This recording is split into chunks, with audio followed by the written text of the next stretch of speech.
Hello aspirant, कैसे हैं आप सभी। आज हम इस वीडियो में पढ़ेंगे मुग़ल साम्राज्य के बारे में। तो जो मुग़ल साम्राज्य है, सबसे पहले हम ये जानेंगे कि मुग़ल साम्राज्य की स्थापना किस तरीके से करी गई है। तो मुग़ल साम्राज्य की जो स्थापना है वो बाबर के द्वारा करी गई थी, जब पानीपत का प्रथम युद्ध हुआ था।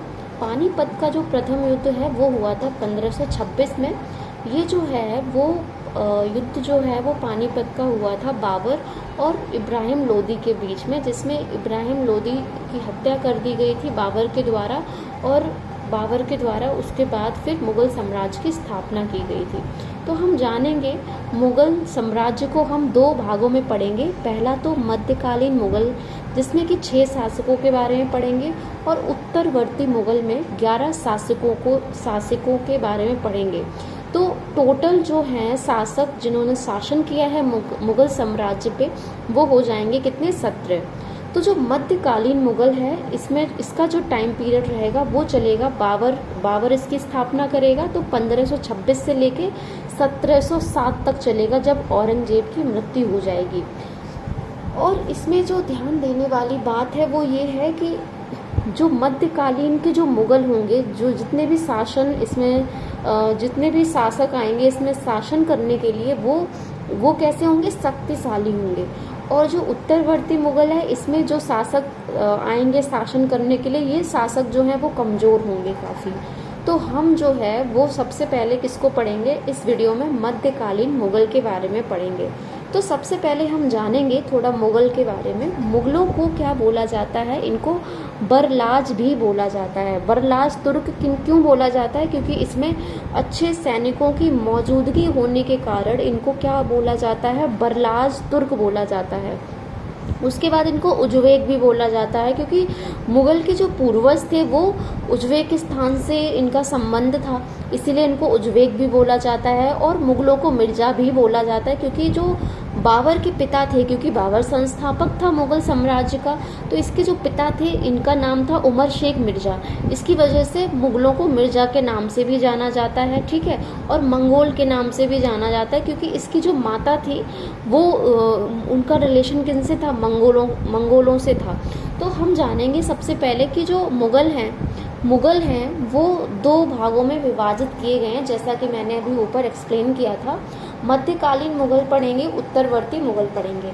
तो जो मध्यकालीन मुग़ल हैं उनमें कितने शासक हुए हैं, टोटल 6, ठीक है। तो सबसे पहले बाबर, इसका जो शासनकाल है वो कब से कब तक रहा है, 1526 से लेके 1530 तक रहा है। उसके बाद हुमायूं जो है, इसका जो शासनकाल है वो रहा है 1530 से लेके 1540 तक। उसके बाद जो बीच में किसकी, शेरशाह सूरी जो है वो सूरवंश की स्थापना कर देता है 1540 से लेके 55 तक। उसके बाद फिर दोबारा गद्दी पे बैठता है हुमायूं 1555 से लेके 56 तक, ठीक है। उसके बाद हाँ, अब इसमें एक क्वेश्चन ऐसा बन जाता है हुमायूं से क्वेश्चन ऐसा बनता है, ऐसा कौन सा मुग़ल बादशाह रहा है जो 2 बार गद्दी पर बैठा है, तो आंसर क्या हो जाएगा, हुमायूं हो जाएगा।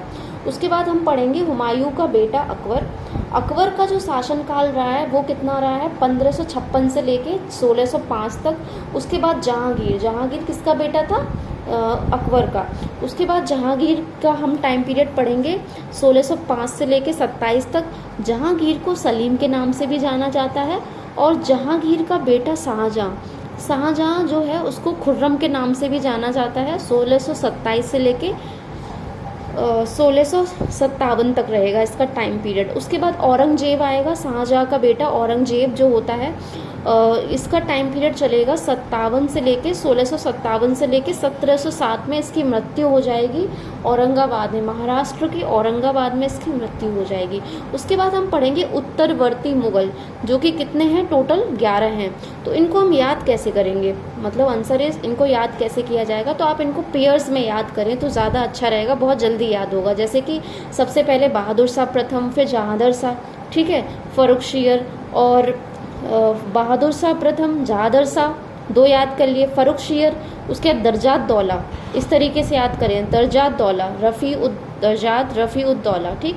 फिर 2 पेयर में मोहम्मद शाह, अहमद शाह, ठीक, आलमगीर और सबसे जो अंतिम जो उत्तरवर्ती मुग़ल शासक जो है बादशाह वो कौन था? बहादुर शाह जफर द्वितीय। ठीक है, उसके बाद अकबर द्वितीय और शाह आलम द्वितीय। इनका टाइम पीरियड एक बार देख लें, 1707 से लेके 1712 तक। फिर जहांगीर शाह का चलेगा केवल 1 साल तक के लिए, 1712 से लेके 1713 तक। फिर फर्रुखशियर आएगा 1713 से लेके 1719 तक। और रफ़ी उद दर्जात दौला इनका रहेगा 1719 तक। उसके बाद मोहम्मद शाह, इसको रंगीला के नाम से भी जाना जाता है क्योंकि इसका आकर्षण स्त्रियों के प्रति ज़्यादा था, इसीलिए इसको रंगीला के नाम से भी जाना जाता है। इसका टाइम पीरियड रहेगा 1719 से लेके 48 तक। उसके बाद इसका रहेगा अहमद शाह का 48 से लेके 54 तक, आलमगीर का 54 से लेके 59 तक। उसके बाद शाह आलम का 59 से लेके 1806 तक। अकबर द्वितीय का रहेगा 1806 से लेके 37 तक। ठीक है, बहादुर शाह जफर का रहेगा 37 से लेके 57 तक। जो 1857 की जो क्रांति है वहाँ उसका जो नेतृत्व रहेगा वो कौन करेगा? बहादुर शाह जफर।